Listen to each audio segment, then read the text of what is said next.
মুর্শিদাবাদের শামসেরগঞ্জে চুরির অভিযোগে এক যুবককে বেধড়ক মারধরের পর তার মৃত্যুকে কেন্দ্র করে তীব্র উত্তেজনা ছড়িয়েছে এলাকায়।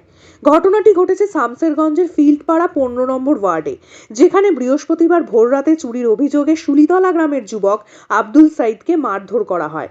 প্রত্যক্ষদর্শীদের মতে, ফিল্ডপাড়ার এক মহিলার বাড়িতে চুরির উদ্দেশ্যে প্রবেশ করেন সাইদ। মহিলার দাবি, এর আগেও তার বাড়িতে চুরির ঘটনা ঘটেছিল। বৃহস্পতিবার ভোরে তিনি দরজা খোলা অবস্থায় দেখতে পান এবং ঘরের মধ্যে আব্দুল সাইদকে হাতে নাতে ধরেন। মহিলার চিৎকারে স্থানীয় লোকজন জড়ো হয় এবং তাকে মারধর করতে শুরু করে। খবর পেয়ে শামসেরগঞ্জ থানার পুলিশ ঘটনাস্থলে পৌঁছে গুরুতর আহত অবস্থায় আব্দুল সাইদকে উদ্ধার করে। প্রথমে স্থানীয় হাসপাতালে ভর্তি করা হয় তাকে। অবস্থার অবনতি হওয়ায় তাকে জঙ্গিপুর হাসপাতালে স্থানান্তর করা হয়, কিন্তু শুক্রবার সকালে সেখানেই মৃত্যু হয় তার। মৃতের পরিবারের অভিযোগ ভিন্ন। তাদের দাবি, এক মহিলার ফোন পেয়ে বাড়ি থেকে বের হয়েছিল আব্দুল সাইদ।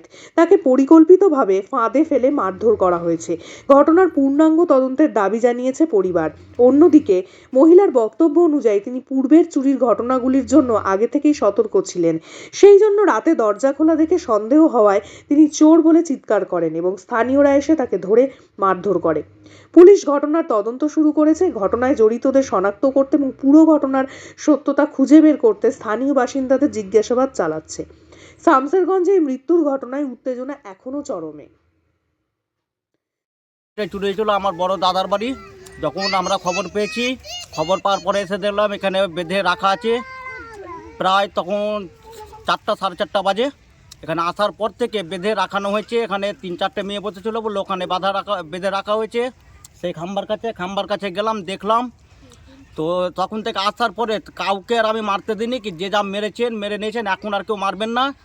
থানাতে আমি একজনের ফোন চেয়ে থানাতে ফোন করা হয়েছিল 03485 265 240 নাম্বারে। ফোন লাগেনি, সার্ভার ডাউন হোক আর কোনো কারণে বসত হোক, কন্ট্যাক্ট করতে পারিনি। তারপরে আস্তে আস্তে লোক জমার পরে থানা থেকে সঞ্জয় আর এসেছিল নাজির, ওরা এলো, দেখলো, ছবি তুললো, টাউনবাবুকে ফোন করলো। টাউনবাবুকে ফোন করার পরে টুকটুকি এসছে, হাবিব বলে একটা ছেলে টুকটুকি ডেকে দিয়েছে। ওর টুকটুকিতে সাথে আমি হাসপাতাল পর্যন্ত গেছি। হাসপাতালের ভিতরে গেছে, চিকিৎসা হয়ে ডাক্তার বলেছে কি মার একটু বেশি পড়েছে, এরকম হয়েছে। তো আমি ওখানে সঞ্জয়কে বলেছি কি যে ডয়ারটার পয়সা বের করতে গিয়েছিল 30-35 বা 50 টাকা হতো, সেই ডয়ারও রক্ত লেগে আছে। পয়সা যে ছিল রক্ত লেগে আছে, ওখান থেকে ট্রান্সফার হয়েছে। ওখান থেকে বাড়িতে ফোন করা হয়েছে। ওর বাড়ির যে চোরটা ধরা পড়েছিল সাইদুল চোর নামে, ওর বাড়িতে ফোন করা হয়েছিল। ওর বাবা কথা বলেছিল, লোক ডেকেছিল।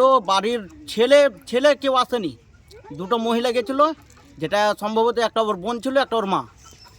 তারপরে বলেছিল পয়সা নেই, জঙ্গিপুর ট্রান্সফার করার পরে পয়সা নেই বলেছিল। তো সঞ্জয় বলেছিল যে আমরা এখান থেকে গাড়ি ছাড়িয়ে দিচ্ছি, অ্যাম্বুলেন্স।